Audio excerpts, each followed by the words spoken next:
This is your main man RJ from the Ringside Rant, heard only on the Visionaries Wrestling Network. So go over and subscribe across all your major platforms, iTunes, Google Play, SoundCloud, and Stitcher to hear every great interview I have every Monday on the Visionaries Wrestling Network.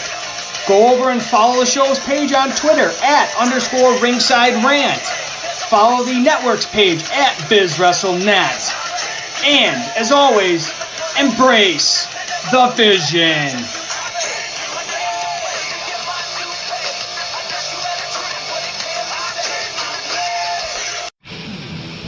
Hello, friends. This is Spencer Love, your host of Over the Top Rope on the Win Column Sports Network.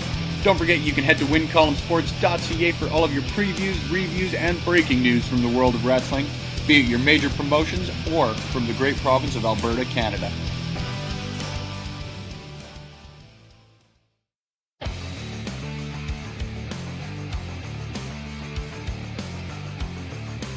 If you like podcasts and you are listening to on Backbreaker Media, then you should listen to me, Chris Parrish, and myself, Manoia, and the Sounds of Struggle, because we are literally the most entertaining duo you'll ever come across in Western Canadian wrestling, baby. We talk about things like wrestling and other sports we like. Wrestling, but we won't talk about other sports that we don't like, because it's not that kind of podcast. Like wrestling? I mean, we like hockey. And wrestling. And we like football. And wrestling. And we also like to drink beer. While wrestling. Well, not while wrestling, but while watching wrestling. Yes. Yeah. If you want to get into a conversation with Maniac and Chris Parrish, then you need to tune into the Sounds of Struggle live on Backbreaker Media. Every Thursday. Is when we hope to drop, but sometimes Mike Malawany doesn't do his job right. Or we're too drunk to forget. Yeah, that happens too. Yeah. He can bleep out the swear word, because we weren't supposed to do that. Oh, but I'll try not to swear. I can't do it. Yeah. Let's face it, the two of us, we're real. And spectacular. And we're a little bit of all right. Yeah. Well, so Strugglicious. That we are. That was kind of the key. We're supposed to do Strugglicious. Oh, sorry, I'm drunk. Yeah. So, if you don't want to listen to us, then no, you're stupid, because we're entertaining. And if you want to listen to us, then come listen to us on Backbreaker Media. Yeah. What he said. Later, bitches.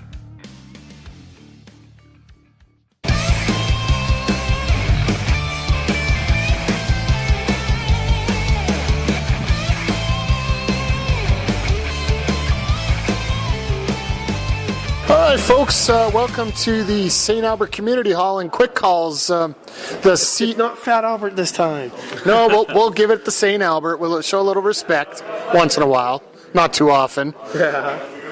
But this is the CWE Struttin and Cuttin tour, St. Albert stop. And, of course, we have the ring announcer for CWE in Edmonton, Andre C.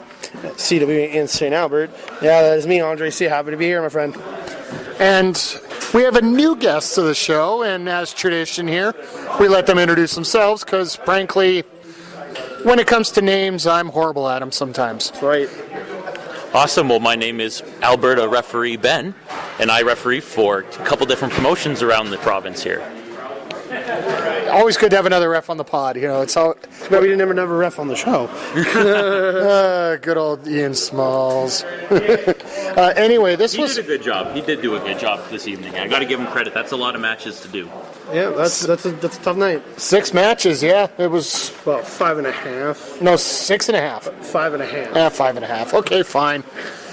Before we get on to the specific matches, your thoughts on the card here tonight? I thought this was a really fun card overall. Like, I always find the St. Albert shows, it's a lot of stuff with. There's always some guys we know, and then a bunch of guys like that it's a treat for everybody to see, and it's always a really fun show.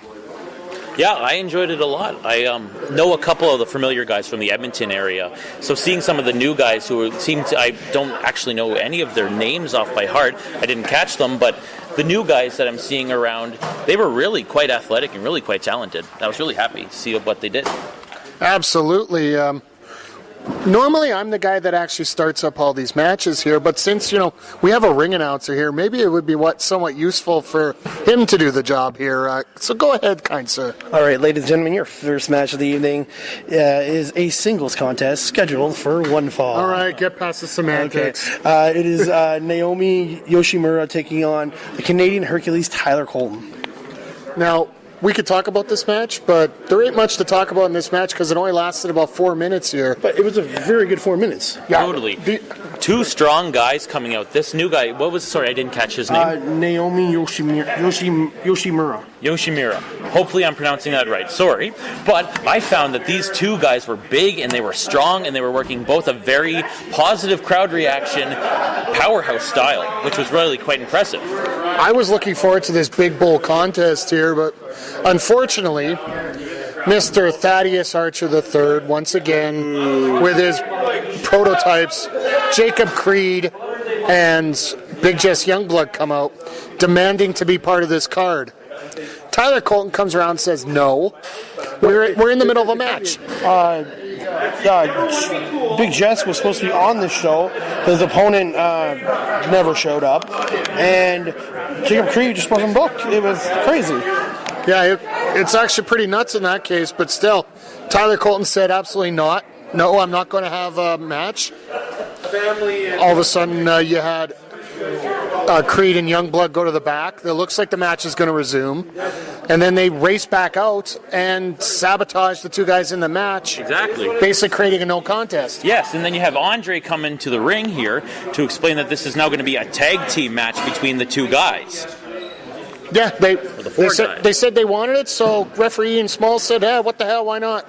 And we ended up with I'm going to say a fantastic tag team match here. Yes, absolutely. Big Jess Youngblood, Jacob Creed, two of our favorites here in CWE and in Alberta, period.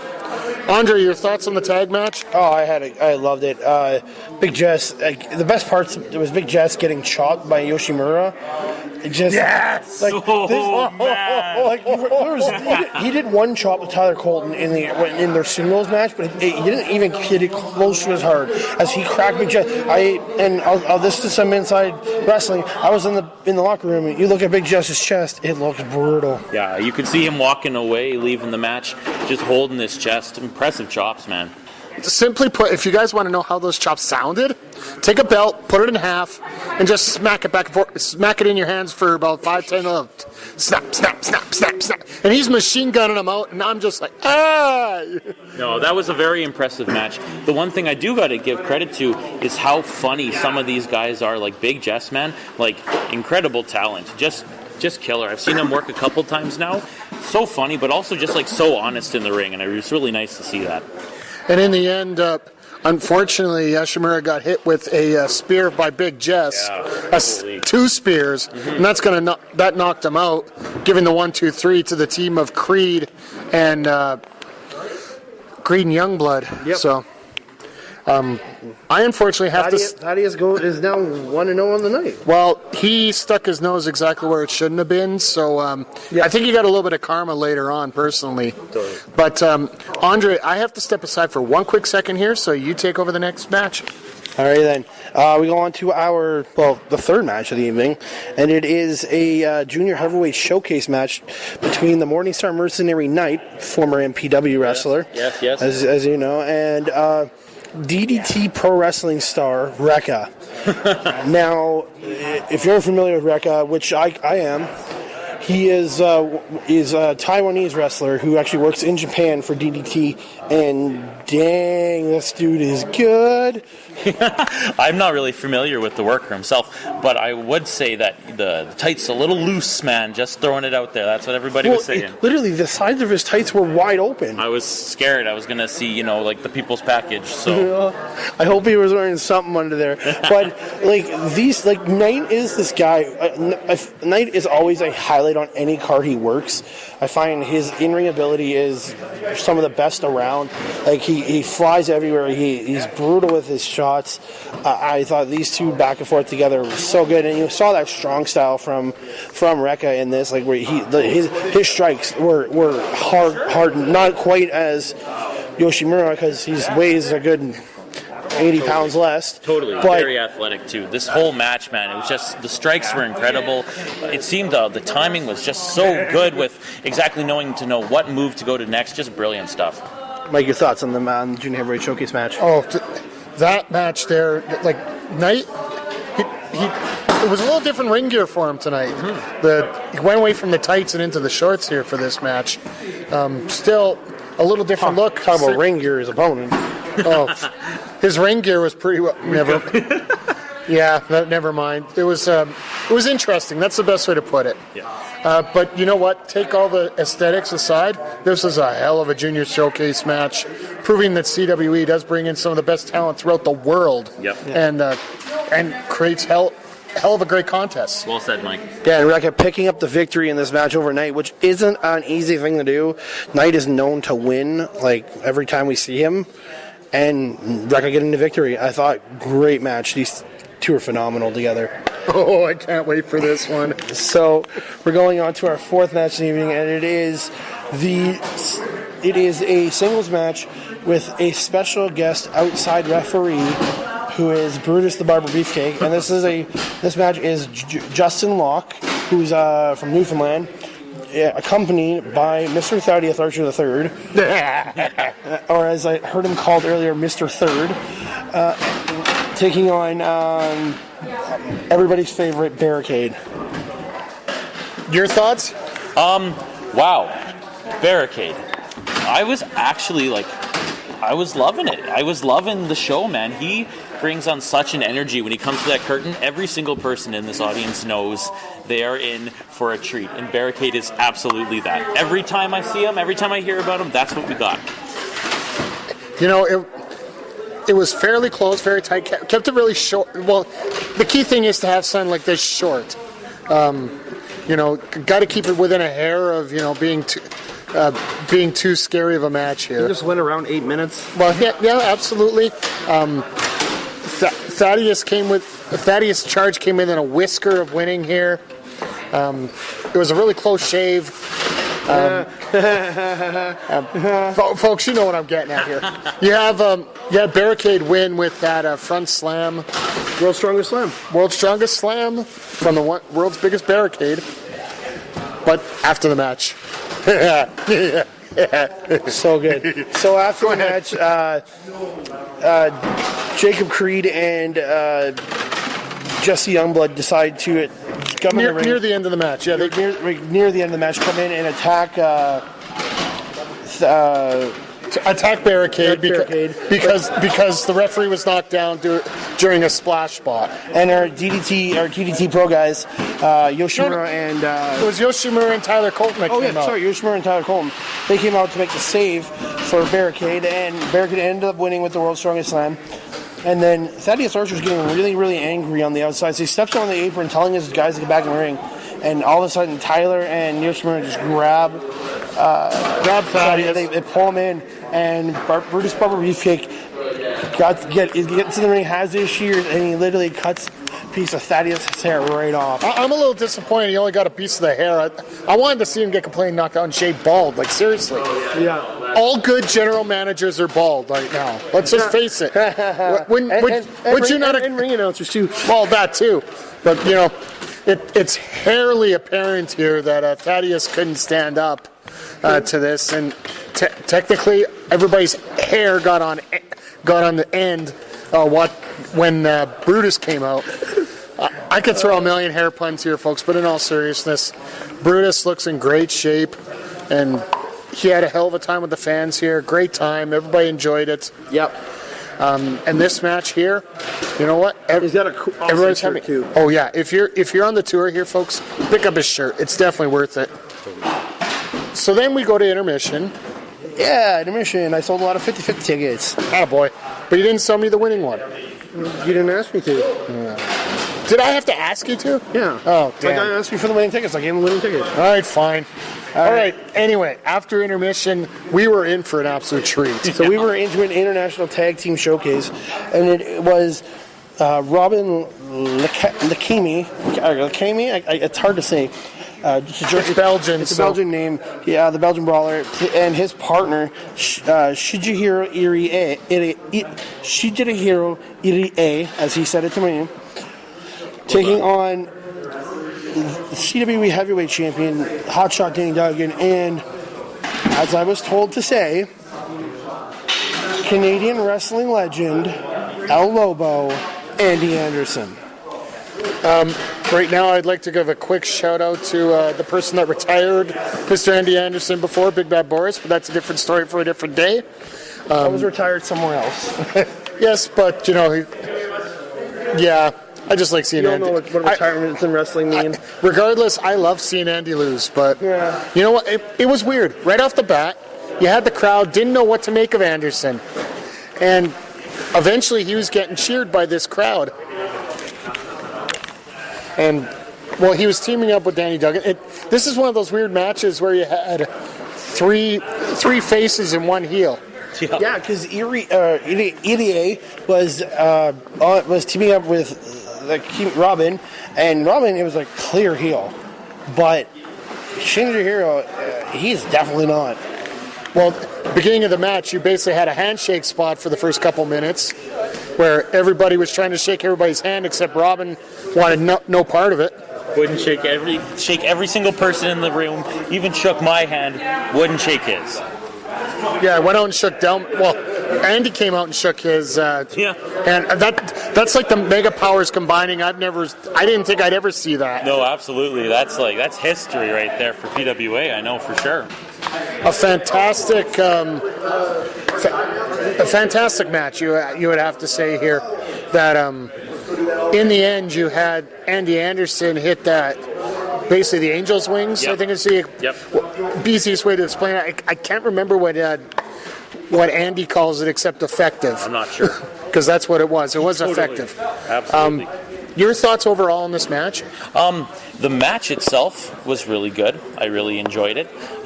Great pacing, good showing of how strong these guys can play on their angles with their characters, but also just the twist ending at the end there. When you think finally Andy Anderson's going to be a true good guy for once, stabs him right in the back. We'll get to that in 1 second. One point I want to bring up. Sorry, sir. No, don't apologize at all. Just so you know, Irie recently was a part of the DDT promotion. He is officially now a free agent as his contracts run out with DDT Pro. And I seriously think he's one of the guys should be picked up by ROH or Impact or one of these promotions. That the talent that he has is absolutely phenomenal. Yes. For any size, not just a big guy, a little guy. He just knows how to go. That's the thing. Absolutely. But then we talk about the aftermath. You had Danny Duggan, Andy Anderson celebrating the ring, the big handshake. Duggan goes to walk away, and bam! Anderson hits him with that Angel's Wings. Ugly. Very ugly. And then gets on the mic and demands that he needs to complete his legacy by capturing the CWE Heavyweight Championship. Are we talking about Andy Anderson's record, all his title reigns in every championship in the world that he says he has? We could be like a 4-hour podcast in order to talk about all the accolades of Andy Anderson. Oh, but Jesus. To me, it was absolutely, well, I would say disgusting, but it's so Andy. I think that's the way to put it. Hashtag that's so Andy. Yeah. Any thoughts, guys? It was a brilliant moment, man. This is my first CWE show that I've seen, and that promo was in my opinion, one of the best promos and best mic skills that I've seen in Alberta, man. He's got it going. He always has. Yeah, that whole match was awesome, and the aftermatch, I think some people might have expected it because Andy can't be a good guy for too long. He's just way too desperate. Andy doesn't have the morals to be a good guy all the time. No, I think he was just holding on. He's like, I want the win, and then I'm going to beat the crap out of Danny. And that's what he did. And it looked great. If you can earn the victory, that's what's going to happen. Wait, we got a man on the scene here. RCW cameraman. Barricade Jr. Ian Mercer. No, it's Barricade Jr. Barricade Jr.? No. Pylon. You were right next to the ring when this happened here. Your thoughts on what happened just by the feel of the crowd and whatnot? There was the crowd definitely was not necessarily surprised, but when they heard it, they knew what was going to happen. Yeah. I'm not one to talk. Yeah. All right, well, he's a man of few words, but they're all effective. Let's put it that way. So, in the future, we got to see Danny Duggan, Andy Anderson, CWE Heavyweight Championship match. That better be the main event of the next show I'm hoping for. That will be a 5-star classic, I will guarantee you. Absolutely. Again, like I'm saying, this is my first time, and those two guys totally established themselves in this company as the two top dogs. Mm-hmm. Definitely. Then we go to our main event. Sorry, I'm taking over for you. No, it's mine. So this is a rematch of the 2018 Elite 8 Finals. Yeah. You got Marky, the original Marky. I almost slipped out. Taking on the Elite 8 tournament winner, Roy Flash Gordon. And I forgot to say all of that when I was doing the ring announcement tonight. My God. This match here, 20 minutes of absolute awesomeness between two of the best wrestlers in this province. Well, best wrestler in this province. In this country. One of the best from the United States. We're Flash Gordon this continent. Yeah. Simply put, even with the facility the way it is, and I've always got to put my plug in for the facility, I think the lamp count this show was 3. Yeah, 3. 3 times they almost took the lights out. And one of the times they actually spun the fan. I honestly think Andy did that on purpose on that super. I think he had his legs up there and he twisted the lights on purpose on As that a fan, though, man, that totally made a moment. That's what stands out, man. Yeah. Absolutely. But in the end, you had Marky getting a victory with that flying leg drop. Yep. And it looked like it was more of a leg drop to where it was a butt drop to the head more than a leg drop. Yeah. He got him right in the back of the head. Absolutely terrified of Flash's condition. I was legit going when he knocked out. I was legit scared. But that was, you know what? That was just the way to top off an absolutely excellent match. Yeah. You knew it would take a knockout shot to win this match. Yeah. But probably a knockout shot. Exactly. Now, you saw Gordon come up right after, so you know he's okay. But let's face it, guys, they're 1-1 now. Yep. We need a rematch somewhere. Absolutely. Wonder where that's going to be. I want someplace with a bigger venue with a ceiling. The finals of the next Elite 8 tournament. Hey, that would work. That would be good. That would definitely be good. I always got to do a throw in these matches, man. I've been a fan of Alberta indie wrestling since I got to say, 9 or 10 years old, and one of the first people that I truly found as my favorite wrestler in Alberta was Marky, back in the times with Phoenix Taylor and way back when they were jumping off ladders and basketball nets. And it's good to see that he's still working, and it's good to see him still doing the same stuff he's always been doing that makes him the best, possibly one of the best in Alberta. Absolutely. All right, folks, time for the highlights of the night. Alberto, since you're the esteemed guest, yes. Please feel free to be first on the highlights here. Sure. Well, my highlight of the night was that top spot when Big Jess caught his opponent with that big spear and drove him right into the mat. Incredible work, man. That was my highlight of the night. Spear off when Yoshimura went for dove off the top rope and Jess caught him with the spear. Absolutely fantastic move there. Andre. Main event overall was probably my highlight night, but that leg drop right onto his head, the bam of that entire match, that main event was amazing. Absolutely, and for me, I'm going with the machine gun chops by Yoshimura for that match. But I'm invoking the bonus star. I did on my last show. Yeah, I know. I believe it comes up with it was very short. I'm going to keep this very short if I can. You're trying. I want to just get to the tip of it. And I'll cut it right off in a second here. But Thaddeus Archer, how's your hair? Folks, if you want to hear what we really think about his hair, why don't you, I need you to check out future episodes of the Archer Report, because myself and I had a chance to talk with Spencer Love of Wincombe Sports. He was here earlier, sends his best wishes to everybody. But we managed to talk a little bit about what happened during that during intermission what happened during that part. So, guys, any other thoughts on the show? I'm just happy to be able to see this show for the first time, and it's really cool to have local wrestling in St. Albert. Being from a small town in the area, it'd be nice to see this in my hometown. Andre? I always love it, man.